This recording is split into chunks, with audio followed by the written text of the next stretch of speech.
अपन लोगों को आज शुरू करना है मोल कॉन्सेप्ट, ठीक है।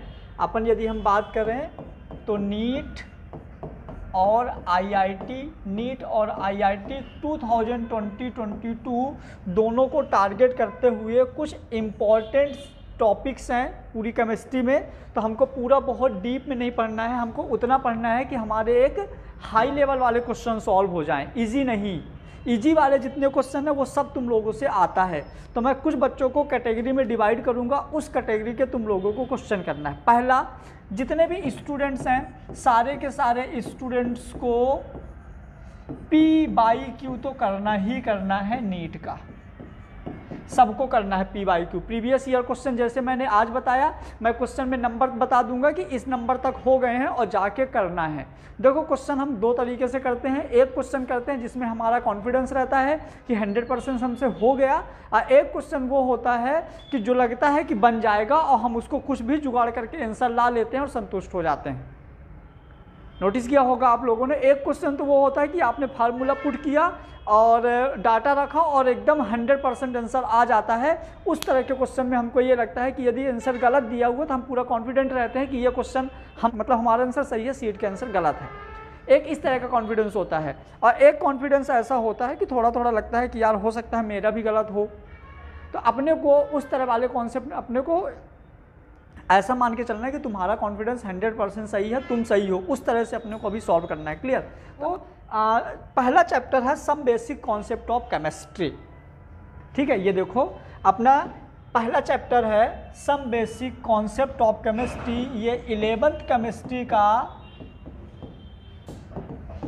केमिस्ट्री का फिजिकल केमिस्ट्री वाला पार्ट है, और ये ऐसा चैप्टर है कि जितनी भी 11, 12, आईआईटी, नीट जितने भी कोर्स होते हैं जहाँ पे हम फिजिकल केमिस्ट्री पढ़ते हैं, ये चैप्टर इंपॉर्टेंट होता है। बिना इस चैप्टर के, बिना इस हेडिंग के आप फिजिकल केमिस्ट्री पढ़ ही नहीं सकते। Some basic concept of chemistry, तो क्या क्या कॉन्सेप्ट आएंगे, तो पहले हम कॉन्सेप्ट समझेंगे एटम से, ठीक है। तो नॉर्मली एटम क्या होता है, मॉलिक्यूल क्या होता है, यदि हम क्रैश कोर्स में पढ़ाएंगे तो हमारी सब बेइज्जती हो जाएगी, इसलिए हम वो वाला टाइम पास नहीं करवा रहे हैं। कि what is atom, atom is a group of fine particle like that electron, proton and neutron is called atom. What is molecule, molecule is the group of atom, ठीक है। फिर इलेक्ट्रॉन क्या होता है, प्रोटॉन क्या होता है, इलेक्ट्रॉन का मास क्या होता है, प्रोटॉन का मास क्या होता है, चार्ज क्या होता है, मॉलिक्यूल्स क्या हैं, एटम्स क्या हैं, ये सारी चीज़ें मैं यहाँ पे नहीं बता रहा। जिनको इस तरह की चीज़ें भी सीखना है वो क्या कर सकता है, जो हमारे पुराने रिकॉर्डेड लेक्चर हैं उनको पढ़ के समझ सकता है। क्लियर हुआ? अभी आपको थोड़ा सा अब लेवल वाली केमिस्ट्री पढ़ना है, तो हम डायरेक्ट आते हैं यहाँ पे टॉपिक्स हम इस चैप्टर में क्या क्या कवर करेंगे अभी। तो कुछ हमारे लॉ थे जो अलग अलग साइंटिस्टों ने दिया था। तो यहाँ पे यदि हम बात करें तो पहला है law of conservation of mass, सब बहुत काम की चीजें हैं, law of conservation of mass. Second है law of constant proportional. Third है लॉ ऑफ मल्टीपल प्रोपोर्शनल और लॉ ऑफ रेसिप्रोकल प्रोपोर्शनल। ये चारों हेडिंग से कुछ अल्टरनेट ईयर में, रेगुलर तो नहीं, अल्टरनेट ईयर में आईआईटी और नीट में भी एक आध क्वेश्चन पूछ लेता है, और 99% बच्चे इस टॉपिक को छोड़ देते हैं। और आईआईटी वालों के लिए तो एक एक क्वेश्चन इंपॉर्टेंट होता है, 25 तो क्वेश्चन ही आते हैं पूरी केमिस्ट्री में 25 तो क्वेश्चन ही आते हैं, तो एक क्वेश्चन भी आएगा तो हालत ख़राब, ठीक है। तो बहुत इजी चीज़ें हैं, इनको भी हम समझेंगे। पहले आज के टॉपिक में हम 4 लॉ देखेंगे, तो चारों लॉ में देखो, हेडिंग डालते जाओ, नोट करते जाना है सारा। पहला हेडिंग डाल दीजिए, ये some basic concept of chemistry के बाद पहली हेडिंग डालिए law of conservation of mass. Law of conservation of mass,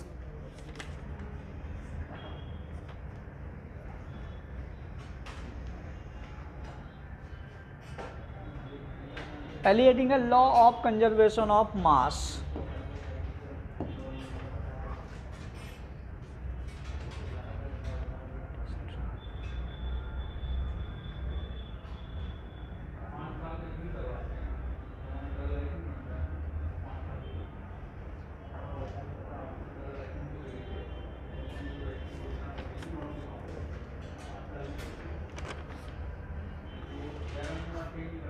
देखो ये बहुत इजी होता है, law of conservation of mass, समझिएगा ना, मज़ा आएगा। Law of conservation of mass मतलब ये क्या बोलता है कि रिएक्शन के पहले और रिएक्शन के बाद किसी भी केमिकल रिएक्शन का मास फिक्स रहता है। जैसे एग्जांपल समझना, मैंने एक एग्जांपल ले लिया बेटा यहाँ पे कार्बन, क्या ले लिया, और इस कार्बन के साथ हमने ले लिया हाइड्रोजन, तो बनेगा मेथेन। क्या बनेगा, मेथेन। मतलब कि रिएक्शन के पहले मास यदि हम बात करें तो कार्बन का यहाँ पे कितना है 12, और 2 हाइड्रोजन का 2, तो 4 हाइड्रोजन का 4, तो यहाँ पे टोटल इसका भी 12, इसका 4, तो कितना हो गया, इधर का भी टोटल हो गया 16 और इधर का भी टोटल हो गया 16। मतलब कि रिएक्शन के पहले और रिएक्शन के बाद मास सेम है। तो इस तरह की रिएक्शन जिसका मास सेम होता है हम उसको क्या बोलेंगे, लॉ ऑफ कंजर्वेशन ऑफ मास। अब समझो, देखो यदि आप इसके इस पॉइंट को पढ़ो, in a chemical reaction the mass can neither be create nor be destroy. क्यों, समझो, आप किसी एटम को डिस्ट्रॉय कैसे करोगे, एक एटम आप एटम को कैसे, मतलब ख़त्म तो कर ही नहीं सकते, तोड़ सकते हो, क्योंकि एटम को तोड़ोगे तो आपको इलेक्ट्रॉन प्रोटॉन न्यूट्रॉन मिलेंगे, इलेक्ट्रॉन प्रोटॉन न्यूट्रॉन को तोड़ोगे तो आपको क्वांटा मिलेगा, और क्वांटा जो पार्टिकल्स होते हैं बहुत छोटे होते हैं, इतनी सब यूनिट्स को तोड़ना इम्पॉसिबल टाइप का होता है। इस वजह से आप इनका देखो जितने, जैसे मतलब कि क्योंकि उनके जो इलेक्ट्रॉन प्रोटॉन न्यूट्रॉन है ये फिक्स होते हैं, चाहे रिएक्शन के पहले बात करो चाहे रिएक्शन के बाद बात करो, तो यदि दोनों चीज़ें फिक्स हैं तो मास तो कंजर्व ही रहेगा। इतना जानने की जरूरत नहीं है, फिर भी समझ लो कि किसी भी रिएक्शन में इलेक्ट्रॉन प्रोटॉन, जो किसी भी एटम के इलेक्ट्रॉन प्रोटॉन और न्यूट्रॉन यदि फिक्स है तो मास तो कंजर्व रहेगा। अब समझो, कभी कभी कुछ ऐसी रिएक्शंस आ जाती हैं, कैसी समझना, देखो जैसे मैंने बोला MgCl2, ये हमारा आयोनाइजेशन रिएक्शन बना दो। कौन सी रिएक्शन बना दो, आयोनाइजेशन रिएक्शन, तो हमारा बनेगा Mg प्लस का 2 प्लस 2Cl-। अब कुछ बच्चे यहाँ पे बोलेंगे, मैंने पहले भी ये कॉन्सेप्ट बता चुका हूँ कि यहाँ का मॉलिक्यूलर मास कुछ और होगा, लेकिन यहाँ का जितना मॉलिक्यूलर मास इस मैग्नीशियम का होगा, इस मैग्नीशियम का उसका इतना मॉलिक्यूलर मास कम होगा, 2 मॉलिक्यूलर मास ऑफ इलेक्ट्रॉन के। पूछो क्यों, क्योंकि 2 इलेक्ट्रॉन तो इसने इसको डोनेट कर दिया। मान लो कि मैग्नीशियम यहाँ पे 24 ग्राम या तो इसका जितना भी इधर वैल्यू होगा उतना इधर पे 2 × 9.1 × 10⁻91 kg। क्या नैना मैं सही हूँ, सही हूँ कि नहीं हूँ? मैंने क्या बोला कि मैग्नीशियम का जितना भी यहाँ मास होगा आप निकाल दो कि जितने नंबर ऑफ इसमें 12 इलेक्ट्रॉन है और तुम्हारे एक इलेक्ट्रॉन का वैल्यू इतना है 24, तो इसका मॉलिक्यूलर मास है। हम तो मास की बात कर रहे हैं ना, मॉलिक्यूलर मास की बात नहीं कर रहे, कंफ्यूज मत होना। मॉलिक्यूलर मास 24 है, मास कितना होगा, कितने इलेक्ट्रॉन कितने प्रोटॉन कितने न्यूट्रॉन है, मैंने बताया था। तो ये जो हमारा Mg+2 है, मतलब 2 इलेक्ट्रॉन निकाल चुका है, 2 इलेक्ट्रॉन निकाल चुका है, तो इसका मास 2 इलेक्ट्रॉन के मास के बराबर होगा। तो सीधी सी बात है, क्लोरीन का भी तो 2 इलेक्ट्रॉन के बराबर ज़्यादा होगा, तो इसका 2 इलेक्ट्रॉन के बराबर कम है, इसका 2 इलेक्ट्रॉन के बराबर ज़्यादा, तो इक्वल तो हो गया ना। तो आपको कौन सा पर्टिकुलर किसी एटम की बात कर रहा है, आपसे तो पूरी रिएक्शन की बात कर रहा है, तो पूरी रिएक्शन में क्या होगा, मास एकदम सेम होगा। नेक्स्ट नोट करते जाओ साथ साथ में।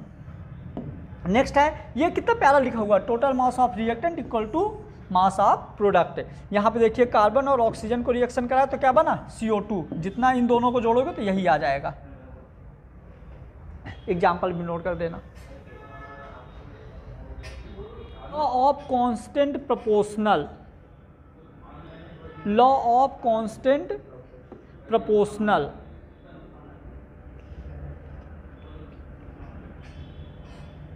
देखो हेडिंग डाल दीजिए, लॉ ऑफ कांस्टेंट प्रोपोर्शनल। बहुत, ये भी बहुत ज़्यादा इजी है। लॉ ऑफ कांस्टेंट प्रोपोर्शनल जो होता है ना, ये क्या करता है, ये बहुत सीधा साधा नियम है।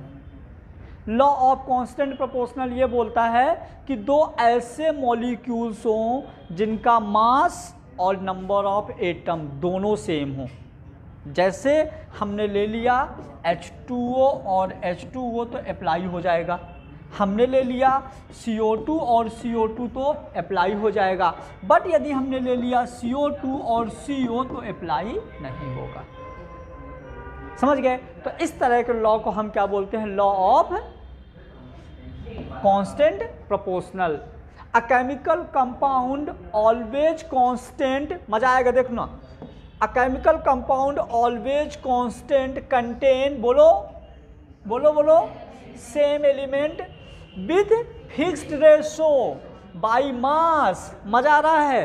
सेम एलिमेंट, सेम रेशो, मास, सब कुछ तो सेम है, तभी मतलब अप्लाई होगा। देखो ना यहाँ पे देखो 2 ऑक्सीजन, यहाँ 1 ऑक्सीजन, नहीं हुआ अप्लाई। कितना प्यारा डेफिनेशन लिखा हुआ है। It does not depend upon source and method of preparation, मतलब इसको दुनियादारी से कोई मतलब नहीं है। इसका अप्लाई तभी होगा जब इसका सेम सेम होगा, नहीं तो नहीं होगा। सीधे बोला है, जल्दी से नोट कर दो। Law of constant proportional.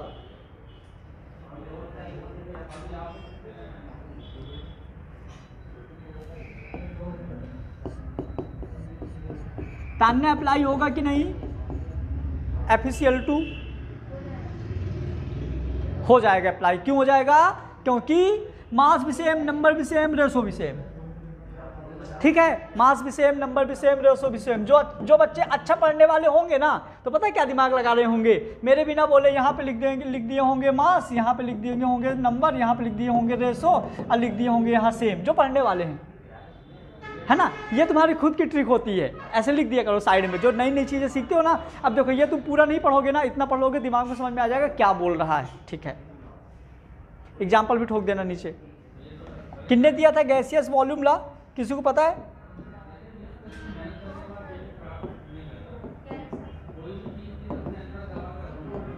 किसने दिया था? वॉल्यूम लॉ दिया था गैलुसैक, यही बोल रही थी।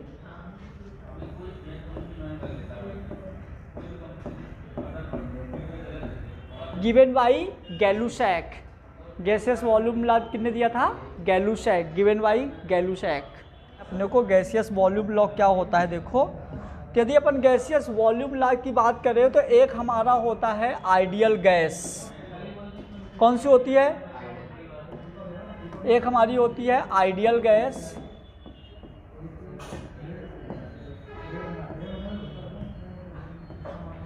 एक होती है आइडियल गैस। मैं तुम लोगों को होमवर्क दे रहा हूं, जिससे बने तो बताना कि आपको आइडियल गैस और रियल गैस में डिफरेंस बताना है, proper difference between ideal gas and real gas. ये क्वेश्चन तुम लोग अपने दिमाग में रखो, इसका जवाब मेरे को कल देना। हाँ, difference between ideal gas and real gas. एक आइडियल गैस होती है जो कि आइडियल कुछ होता नहीं है, एक रियल गैस होती हैं। तो किस टाइप्स की गैसेस रियल होती हैं और किस टाइप की गैसेस आइडियल होती हैं, ये समझना है। क्लियर? PV = nRT, ये एक आइडियल गैस का इक्वेशन होता है। क्या होता है? आइडियल गैस का इक्वेशन होता है PV = nRT। तो यदि हम यहाँ पे बात करें तो P हमारा क्या होगा? प्रेशर, V क्या होगा? वॉल्यूम, N क्या होगा? मोल, R क्या होगा? गैस कांस्टेंट, और T हमारा क्या होगा? टेम्परेचर। अब आपको यहाँ पे मैं इतना डिटेल से सारी चीज़ें क्यों बता रहा हूँ वो समझो। यदि हम प्रेशर की बात करते हैं तो न्यूमेरिकल सॉल्व करने के लिए प्रेशर की कौन सी यूनिट यूज करते हैं? एटीएम। क्या यूज करते हैं? ये बच्चे को पता है। यदि कभी कभी क्या होता है, एटीएम से क्वेश्चंस ना आके, एटीएम ना देके आपको mm of Hg, तो यदि हम बात करें 1 ATM = कितने mm of Hg? 760। जिन बच्चों को नहीं पता याद रख लीजिए, 760 mm of Hg = क्या होता है हमारा? 1 ATM। यदि हम बात करें, कभी कभी ये mm of Hg भी नहीं देता है, एक और यूनिट दे देता है। क्या देता है वो? बार। तो कितने बार? 1 बार। ठीक है। तो ये सारी यूनिट जो होती है किसकी होती है, प्रेशर की। नॉर्मली यदि न्यूमेरिकल इजी आएगा तो क्या यूज करेगा, यदि न्यूमेरिकल इजी आता है तो ये यूज करता है, थोड़ा अच्छा न्यूमेरिकल बनता है तो ये यूज करेगा। वॉल्यूम किसमें मेजर करते हैं यहाँ पे, लीटर। किसमें ये करेंगे, एसआई यूनिट वॉल्यूम की लीटर होगी। लीटर की जगह आपको वैसे आप यूज करना चाहो तो वो भी लीटर और ml और सेंटीमीटर क्यूब और cc सेंटी क्यूबिक, ये सारी वॉल्यूम की यूनिट हो जाती हैं। फिर यदि हम बात करें मोल, तो ये तो मोल ही होगा जिसको हम स्मॉल n से डिनोट करते हैं। गैस कांस्टेंट की यदि हम बात करें, गैस कांस्टेंट R की वैल्यू होती है 0.0821 लीटर एटीएम। सुनो मेरी बात, जब तक आप थर्मोडायनेमिक में नहीं पहुंचोगे तो ट्राई करना आपको यही चीज़ यूज करना पड़े, लीटर एटीएम। लीटर एटीएम पूछो क्यों, इसलिए कि हम यहाँ पे वॉल्यूम और pressure PV equal to nRT, तो वॉल्यूम और प्रेशर। अभी बहुत बढ़िया चीज़ निकल के है कि एकदम मज़ा आ जाएगा, देखना है। तो यहाँ पे क्या है, वॉल्यूम और यहाँ पे क्या है, प्रेशर। तो पता है तुमको बोलेगा R इक्वल टू PV, बच्चा कंफ्यूज ये कैसे, यूनिट मैच करो, समझ गए। तो दिमाग लगाना, यहाँ पे चीज़ें सारी पढ़ चुके हैं फिर भी सोचना है ये चीज़, ठीक। तो ये हो गया। टेम्परेचर की बात करें, बोलिए केल्विन, मतलब कि यूज करना है अपने को हमेशा किस में यूज करना है, केल्विन में। तो मैं इसको ऐसे लिख देता हूँ 0 degree centigrade plus 273 kelvin. Use करना है हमेशा केल्विन में, मतलब जो भी वैल्यू आपको मिलेगी डिग्री, पता है क्या करता है, 99% क्वेश्चंस में आपको देता है डिग्री सेंटीग्रेड में, है ना। और जब आप डिग्री सेंटीग्रेड यूज करोगे ना तो आपका पहला आंसर वही रहेगा। जब आप, यदि आप जैसे 27 डिग्री सेंटीग्रेड दे दिया, आप न्यूमेरिकल में 27 डिग्री सेंटीग्रेड लेके फार्मूले में यूज करो, आपका पहला ऑप्शन वही आएगा जो आपका आंसर आया, खुश होकर अपन आगे बढ़ जाएंगे। तो छोटी छोटी मिस्टेक को अपने को इम्प्रूव करना है और बड़े बड़े क्वेश्चन यहाँ से सॉल्व होते जाएंगे। क्लियर हुआ। तो चलिए हो गया हमारा टेम्परेचर, नोट कर लिया था यहाँ तक, हाँ ठीक है। अब यदि हम यहाँ से बात करें तो मैं इसके दो केसेस की बात करूंगा, हम इसके दो केसेस की बात करेंगे। पहला लिख दो केस फर्स्ट। अब देखो यहाँ पे यदि हम बात करें कि मान लो कि रिएक्टेंट और प्रोडक्ट, रिएक्टेंट और प्रोडक्ट, रिएक्टेंट का इन्वायरमेंट अलग होगा, प्रोडक्ट का इन्वायरमेंट अलग होगा, समझना। जैसे यदि मैं एग्जांपल दूं, कुछ भी यदि आप केमिकल या जो भी आप यूज़ करो, जैसे चाय पत्ती, चाय ही बना लो तो शक्कर, दूध और चाय पत्ती एक डिब्बे में बंद रहते हैं 27 डिग्री 25 डिग्री सेंटीग्रेड टेम्परेचर में, तो उनका इन्वायरमेंट वहाँ पे अलग है कि नहीं। आपने उसको भगोने में डाला, गर्म कर दिया तो वहाँ का इन्वायरमेंट अलग हो गया। तो यहाँ पे आपको इस चैप्टर में कंडीशंस देना बहुत ज़रूरी है। क्वेश्चन में आपको कंडीशन को पकड़ना बहुत ज़रूरी है कि कब रूम टेम्परेचर पे बात कर रहा है, कब वो टेम्परेचर दे रहा है, कब वो कुछ भी नहीं बोल रहा है, कब वो लीटर एटीएम बोल रहा है, कब वो जूल बोल रहा है, कब वो कैलोरी बोल रहा है। तो जो छोटी छोटी मिस्टेक है उनको पकड़ना और सीखना बहुत ज़रूरी है।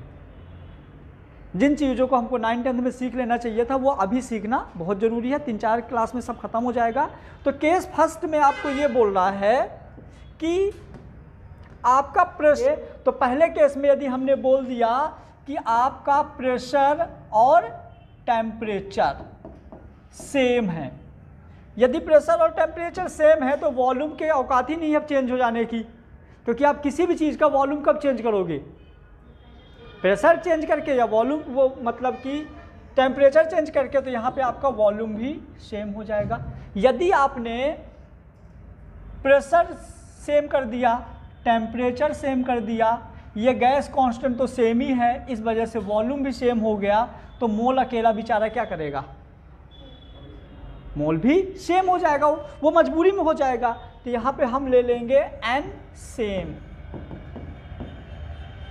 अब दिमाग में क्वेश्चन पूछो, क्या कि जब हमारे केमिकल अलग अलग है तो मोल कैसे चेंज होगा, अलग हुआ कि नहीं। दे दूं एक एग्जांपल, दे दूं यहाँ पे, देखो टफ है लेकिन समझने का प्रयास करना। मैं मूड ही बना के आया हूं कि हम इजी नहीं पढ़ाना मेरे को, मतलब लेके तो जीरो से चलेंगे, लेकिन एकदम यदि तुम लोग 1-2 सेकंड कभी इधर दिमाग भटका दोगे तो गड़बड़ हो जाएगा। बोलो तो हम फिर रिपीट कर दें, आ गया ना। अब देखो कैसे तुम लोगों के दिमाग में थोड़ी सी रत्ती भर तो मिस्टेक आ गया होगा कि फिर मोल कैसे सर सेम कर दिए। तो मैंने क्या किया, यहाँ पे ले लिया मैंने कार्बन, इधर ले लिया हमने ऑक्सीजन, हमने बना दिया CO2। समझना, हमने इसको ले लिया 12 ग्राम, तो यहाँ पे ये थे 2 मोल, सॉरी 1 मोल। तो फिर उधर के मोल कैसे हैं, तो उधर अपने आप कितना हो गया होगा, 22 ग्राम हो गया मोल सेम। तो यहाँ पे मास की तो बात कर नहीं रहा है, ठीक है। तो अब आप वॉल्यूम सेम कर रहे हो तो भी देखना ना मजा आएगा। आप वॉल्यूम सेम है, यदि आपका इधर का 22.4 वॉल्यूम है तो हमारा मोल इक्वल टू क्या होता है, V/22.4, यहाँ भी 1 मोल। सेम इधर वॉल्यूम लोगे तो भी 1 मोल। नंबर ऑफ पार्टिकल आप सेम ले लो तो भी मोल सेम आ जाएगा, समझ गए ना। तो यदि आप एटम चेंज कर दो, कुछ भी करो, लेकिन मोल हमेशा सेम ही रहेगा। ये तो मैं तुमको समझाने के लिए बता दिया। तो केस फर्स्ट में आ गया हमारा कि यदि आप प्रेशर एंड टेम्परेचर सेम लेते हो तो वॉल्यूम सेम हो जाएगा, तो मोल सेम हो जाएगा। मजबूरी में तो हम N1 = N2 लिख सकते हैं। N1 = N2 से एक नया फार्मूला बन के आता है, मोल होता है weight upon molecular weight. Anjali क्या मैं इसको दोबारा बताऊं, पता है, mole equal to weight upon molecular weight. तो पहले वाले का 1 तो दूसरे वाले का वेट 2 अपॉन मॉलिक्यूलर वेट 2 लिख दीजिए।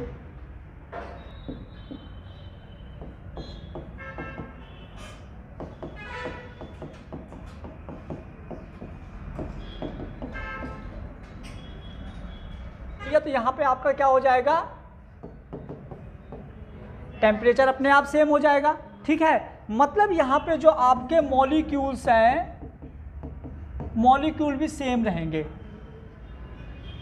क्या रहेंगे, सेम, ब्रेक नहीं होंगे, है ना। यदि सारे के सारे मॉलिक्यूल सेम रहेंगे तो क्या फिक्स होगा, समझना। जैसे अपन ने 2 गैसेस ले लिया, देखना, एक हमने ले लिया हाइड्रोजन गैस, एक हमने ले लिया ऑक्सीजन गैस। तो यहां पे मॉलिक्यूल सेम रहेंगे, देखना,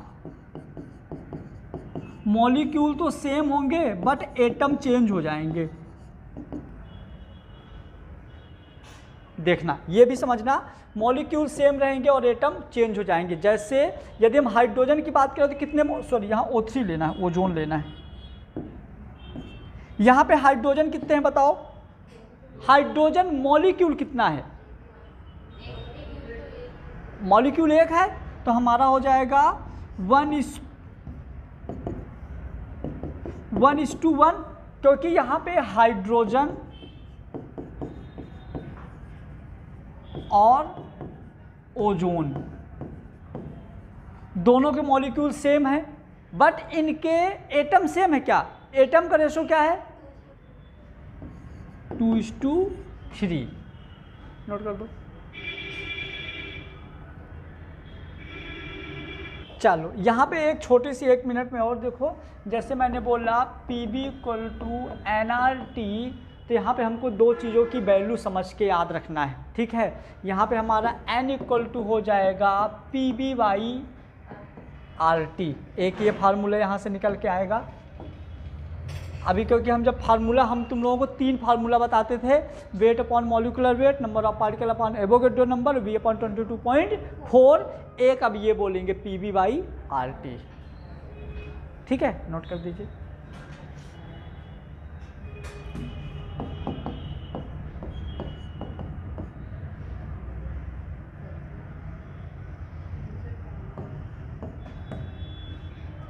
अब यदि हम बात करें कि 27 डिग्री सेंटीग्रेड पे मोल का फार्मूला क्या होगा, 27 डिग्री सेंटीग्रेड पर मोल का फार्मूला क्या होगा, तो देखना बहुत मज़े आने वाले हैं। अभी बहुत अच्छे से समझना इस चीज़ को। हमने बोला N = PV/RT, ठीक है। तो हम यहाँ पे लेंगे n equal to P V by R. मैंने आप लोगों को पहले ही बोला था r इक्वल टू लेना है 0.0821 लीटर एटीएम। तो हमारा यहाँ पे हो जाएगा 0.0821। टेम्परेचर कितना लेंगे 27 डिग्री सेंटीग्रेड मतलब 300। तो हमारा ये हो जाता है PV/24 24। ठीक है, तो आपका एक और मोल, ये जो इंटू कर दो बेटा इन दोनों को, मतलब 0.0821 और 300 को इंटू कर दोगे तो ये आ जाएगा फार्मूला। ये कौन सा फार्मूला हो गया मोल का? 5वां फार्मूला।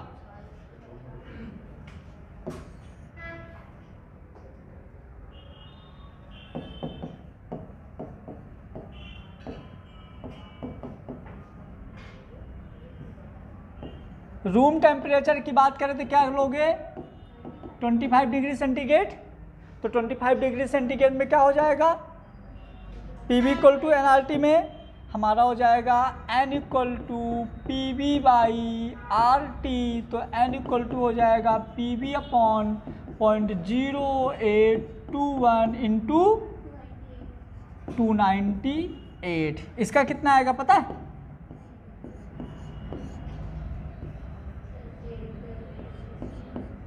22 पॉइंट कुछ आता है, 22.4।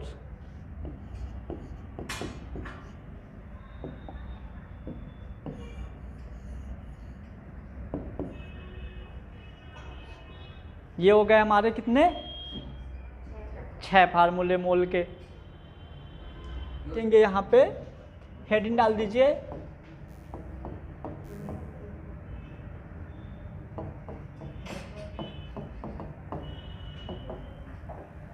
वेपर डेंसिटी क्या होता है। वेपर डेंसिटी क्या होता है?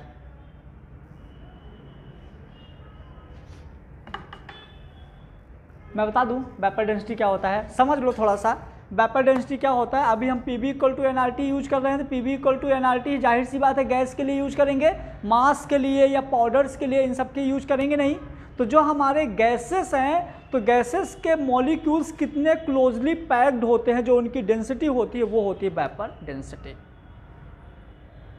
हर गैस की वेपर डेंसिटी जो होती है हम उसके मॉलिक्यूलर मास से कैलकुलेट कर सकते हैं। ये चीज़ थोड़ा एकदम दिमाग में क्लिक करनी चाहिए। वेपर डेंसिटी मतलब जो वेपर्स का जो डेंसिटीज होती है वो मास के डिपेंड करती है, मास पे। तो यहाँ पे कुछ नहीं, कभी कभी ऐसा मॉलिक्यूलर मास ना दे के तो हम फार्मूला डायरेक्ट दे देता है। तो वेपर डेंसिटी इक्वल टू होता है molecular mass divide by, vapour density equal to होता है मॉलिक्यूलर मास डिवाइड बाई 2।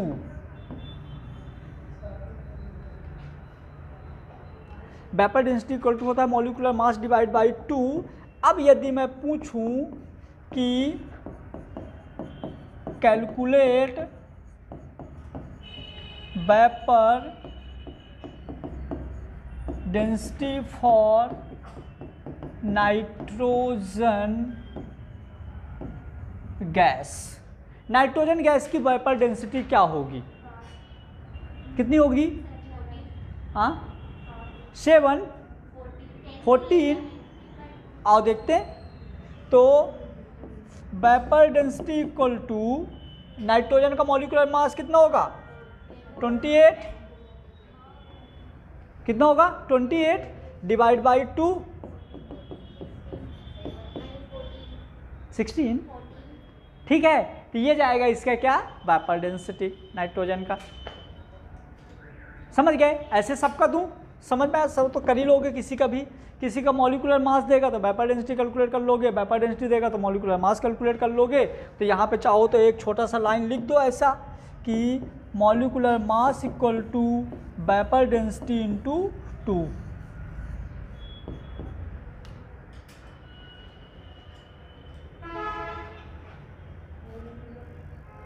ठीक है, डन। कुछ और है? हेडिंग डाल दीजिए मोल कॉन्सेप्ट। किसने दिया था? किसने बताया था मोल कॉन्सेप्ट के बारे में? बोलो, ट्रिक दे दूं, हिंट दे दूं, हिंट।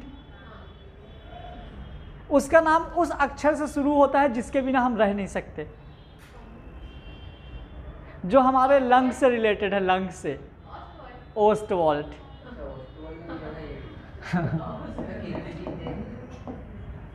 इतना अच्छा तो हिंट दिया हूं, जिसके बिना हम रह नहीं सकते, मतलब ओ, रेस्पिरेशन भी बोल दिए, लंग्स भी बोल दिए, दिमाग लगा लो ना यार, है ना। मोल कॉन्सेप्ट को किसने दिया था? ओस्टवाल्ट। अब समझना है कि हम लोगों के मोल कॉन्सेप्ट के क्वेश्चन के आंसर गलत क्यों आते हैं, मिस्टेक होते हैं ना, ये सॉल्व करते हैं 100% सही नहीं आते, एक दो गलत क्यों आते हैं वो समझना है। तो सबसे पहले हम यहाँ पे बात करेंगे नोट की।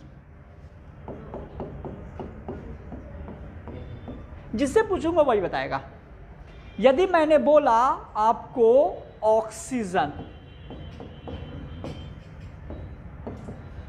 मैंने बोला ऑक्सीजन मॉलिक्यूल्स, नंदिनी क्या लिखेंगे? O2। यदि हमने बोला सिर्फ ऑक्सीजन, अंजलि क्या लिखेंगे? O, नहीं 2। यदि आपको सिर्फ ऑक्सीजन बोल रहा है तो आपको कॉमन सेंस लगाना है कि ऑक्सीजन कभी भी सिंगल O के फॉर्म में नहीं पाया जाता, हमेशा किस फॉर्म में रहेगा? O2। तो आपको ये लिखना, लिखते जाओ O2। यदि आपको कभी बोला ऑक्सीजन गैस, पलक मारो, क्या लिखेंगे? ऑक्सीजन गैस, पक्का? कॉन्फिडेंस में बोलो, क्या? O2। क्या लिखेंगे? Oxygen gas, SIM. इन सब का यदि हम मॉलिक्यूलर मास की बात करें तो कितना होगा? वेपर डेंसिटी,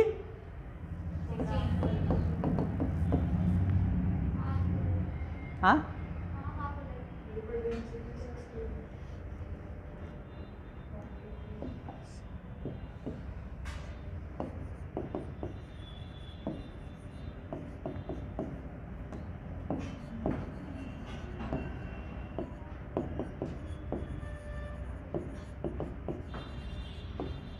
चलो श्रुति, एटम ऑफ ऑक्सीजन क्या लिखेंगे?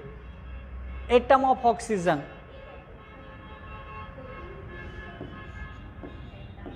सिर्फ ऑक्सीजन, है ना। वैसे जो सही वे है सिर्फ ऑक्सीजन लिखने का ये है, लेकिन आप लोग ऐसा भी लिख देना। जो एक सही तरीका है ऑक्सीजन लिखने का ये है, लेकिन ये सही तरीका जब आपको सिर्फ ऑक्सीजन पढ़ाया जाए ना तो लिखना, वैसे ये भी चलेगा, ठीक है। और यदि ऑक्सीजन एटम, तो यहाँ जाहिर सी बात है ऑक्सीजन एटम ही बोल दिया है, तो ऑक्सीजन एटम में तो यही आएगा। बोलो, यहाँ पे क्या बोलोगे? एटॉमिक मास, है ना, 16।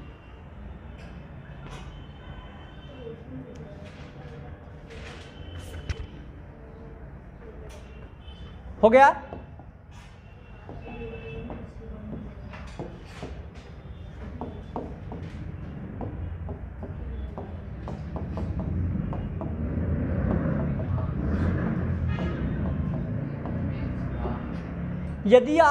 यदि फ्रीक्वेंसी मैच होती है तो फार्मूला कैसे बनेगा? फ्रीक्वेंसी मैच कैसे कि आपको जो फार्मूले में दिया है, जो क्वेश्चन में दिया है वही आपसे आंसर पूछा है, जो फार्मूले में दिया है यदि वही आंसर पूछा है मतलब फ्रीक्वेंसी मैच हो रही है। जैसे मान लो आपको बोल दिया मॉलिक्यूल इधर भी है और मॉलिक्यूल इधर भी है, तो इसके मोल का फार्मूला क्या होगा?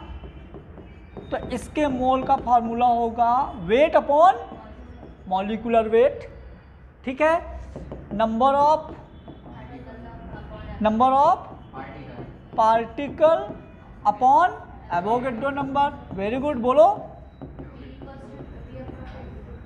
बाद में लिख देंगे, है ना। फिर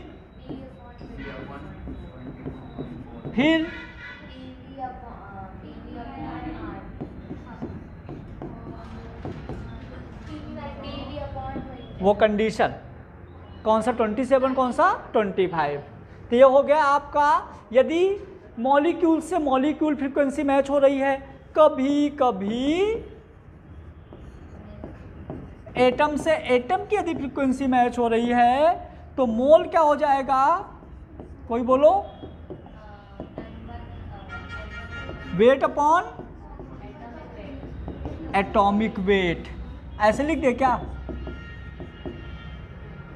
आगे का सेम ही रहेगा, नोट कर दीजिए फटाफट।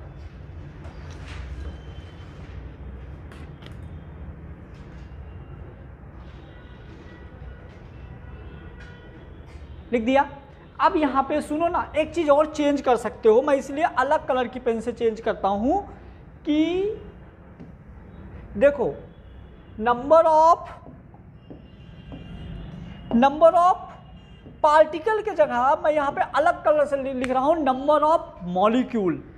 बहुत क्वेश्चन गलत कराएगा तुम लोगों को ये वाला पॉइंट, इसलिए मैं अलग कलर से लिख रहा हूं नंबर ऑफ मॉलिक्यूल। जैसे CO2, H2O, NO, समझना, CO2 में एक मॉलिक्यूल है और CO2 में लो ना नंबर ऑफ एटम। पता है आपको, यहां से आपके दोनों आंसर बहुत चेंज हो जाएंगे। यही एलन की सीट में ऐसी भरे पड़े हैं, ठीक है। मतलब कि नंबर ऑफ, पहले आप क्या करोगे, मोल निकालोगे, मोल निकालने के बाद नंबर ऑफ पार्टिकल निकाल लोगे, फिर नंबर ऑफ पार्टिकल में आपसे पूछेगा number of molecule, same answer जाएगा। लेकिन यदि वहीं पे पूछ दिया नंबर ऑफ एटम, तो जितने एटम होंगे उससे इंटू करना पड़ेगा। अभी दूंगा क्वेश्चन, समझ गए। तो ये दोनों चीज़ों को याद रखना। और आपको लग रहा होगा सर स्टार लगवा रहे हैं, लेकिन लगा लो। एटम की बात करेगा तो हम एटम लेंगे, मॉलिक्यूल की बात करेगा तो हम मॉलिक्यूल की बात करेगा, कंपाउंड की बात करेगा तो हम मार देंगे, लेगा ही नहीं कंपाउंड, ठीक है। कंपाउंड आएगा ही नहीं, टेंशन ना लो, समझ गए। एटम और मॉलिक्यूल जो है अभी वो देखेंगे अपन। 27 डिग्री सेंटीग्रेड पर RT की वैल्यू होती है 24.6, 25 डिग्री सेंटीग्रेड पर RT की वैल्यू होती है 22.4। याद रख लीजिएगा इसको, यहाँ पे लिख दो शॉर्ट में, यहाँ भी लिखा रहेगा। RT की वैल्यू होगी 24.6 27 डिग्री सेंटीग्रेड में, RT की वैल्यू होगी 22.4 25 डिग्री सेंटीग्रेड में।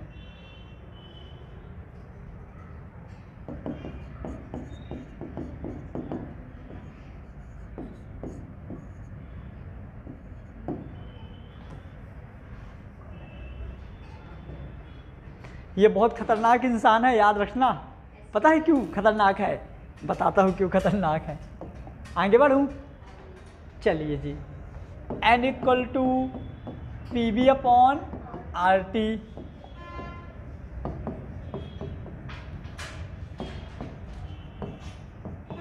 Same mole for 27 degree centigrade, same mole for 27 degree centigrade. तो PV बाई, बोलो ना, N equal to PV by 20,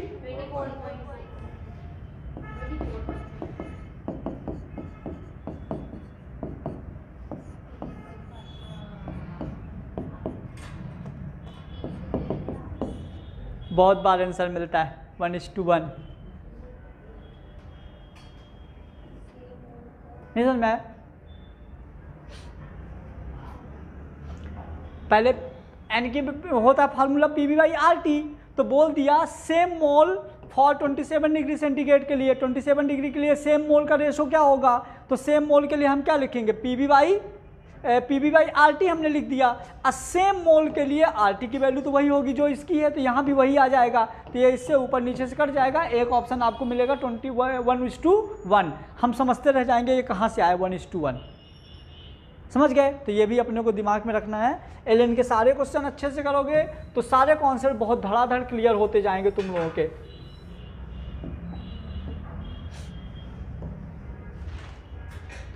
उसके बाद अब हम कुछ क्वेश्चंस देखेंगे जो सबसे अभी आपने सीखा ना, मॉलिक्यूल की कैटेगरी को डिवाइड करते, एटम की कैटेगरी को डिवाइड किया ना अभी आपने, कि जैसे मैंने कुछ एग्जांपल बोल रहा हूँ, जल्दी जल्दी बताना। मैंने बोल दिया आपको ना मॉलिक्यूलर मास बोलना है, मैं एग्जांपल बोलूँगा कोई भी। क्लियर? ठीक है। तो आप बताइए हाइड्रोजन गैस का मॉलिक्यूलर मास। जल्दी बोलो।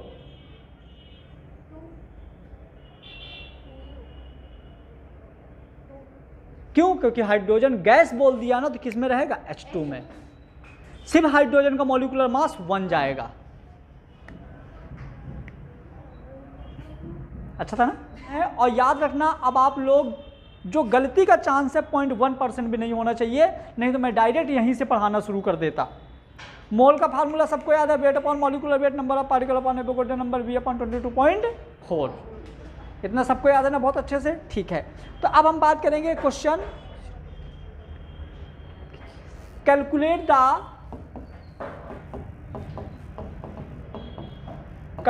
The weight of oxygen gas if include 6 into 10 की power 23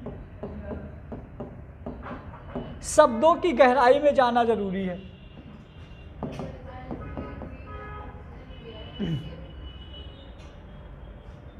Calculate the weight of oxygen gas, calculate the weight of oxygen gas, calculate the weight of oxygen gas। गलती न करना। हाँ, इंक्लूड द, इतने molecules हैं तो वेट क्या होगा? आगे आंसर कितना? यदि तुम्हारा सही आ गया तो फिर आज चाय पिला देना। 34? ओ अम्मा।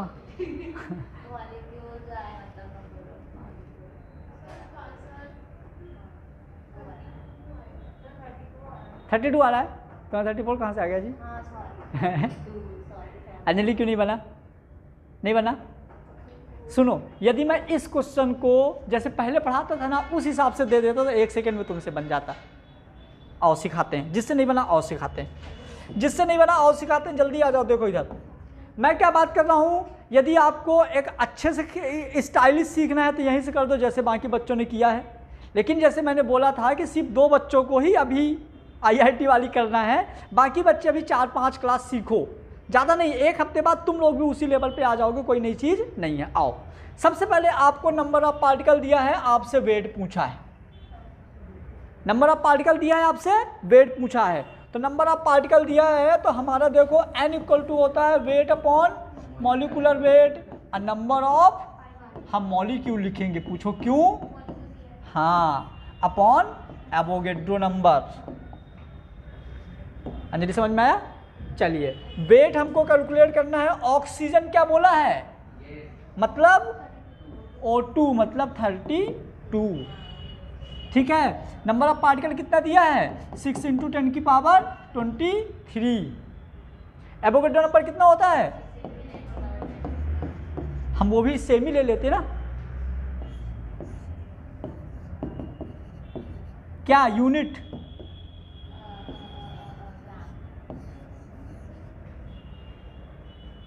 ये तुमको पहले आता था, बस तुम कंफ्यूज हुई थी क्योंकि मैंने किया था कंफ्यूज। ठीक है, डराया था ये।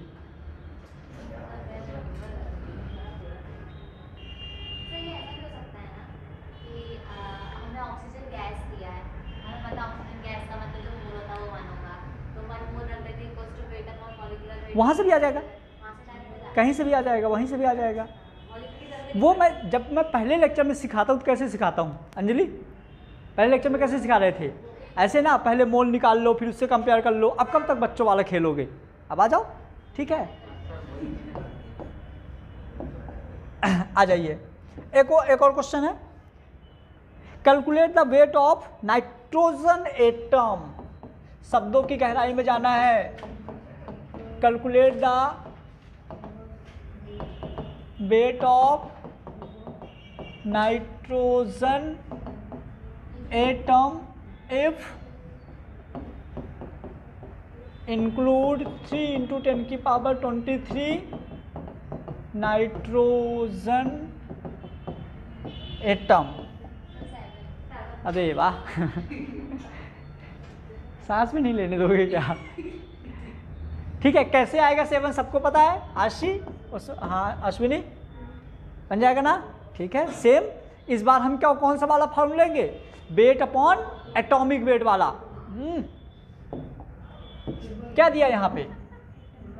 तो कौन सा लोगे? Atomic weight. तो weight upon atomic weight, number of particle upon Avogadro number. तो वेट कितना दिया है कैलकुलेट करना है। नाइट्रोजन का होगा 14, नंबर ऑफ पार्टिकल कितना दिया है 3 × 10⁻23, 6 × 10⁻23। कंफ्यूज मत हो ना, 6.023 को हम न्यूमेरिकल सॉल्व करने के लिए ले रहे हैं बार बार, ठीक है? तो जाएगा 1/, तो 2W = 14, तो W = 7 gram. Clear? Next, calculate the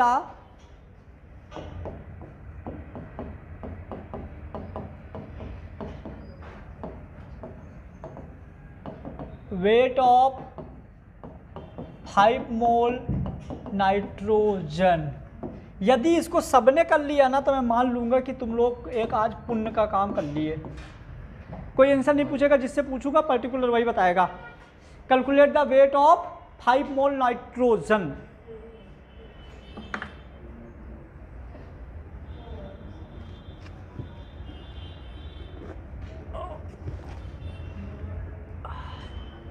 calculate the weight of 5 mole nitrogen.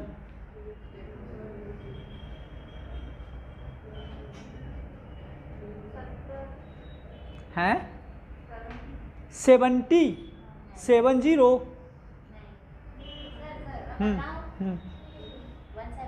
170 आ जाओ। Calculate the weight of 5 mole nitrogen है 140। तुम्हारा 170 कैसे है जी? ये तो कहीं मैच ही नहीं हो रहा।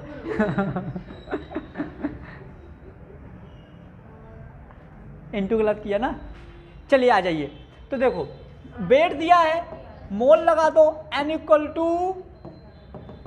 Wait upon molecular wait n। आपको वेट मोल आपको दिया है 5, वेट कैलकुलेट करना है। अंजलि बोलो बेटा, मॉलिक्यूलर वेट कितना लोगे आप? कितना? Nitrogen N2 28। ओहो, नाइट्रोजन कितना होगा? फिर ये नाइट्रोजन हमेशा N2 में पाया जाएगा ना, तो 28 होगा ना। अरे यार तुम, मैं डराता तो तुम लोग डर क्यों जाते हो?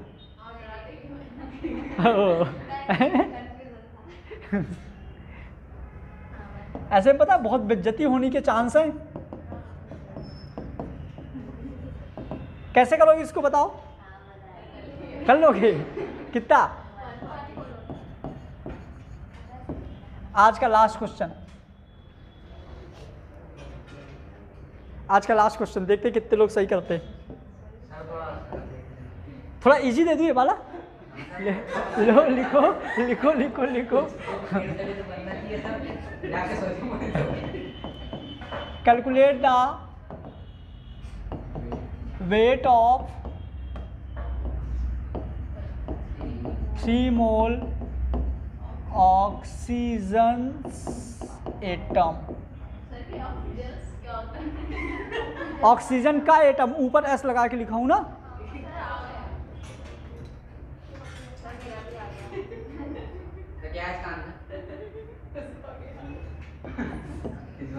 n = wait upon atomic wait. n कितना दिया? 3 मोल। वेट ज्ञात करना है। ऑक्सीजन का एटॉमिक मास कितना होगा? अभी भी कुछ लोग बोल रहे हैं अलग अलग। 16 ही बोले थे, ठीक है।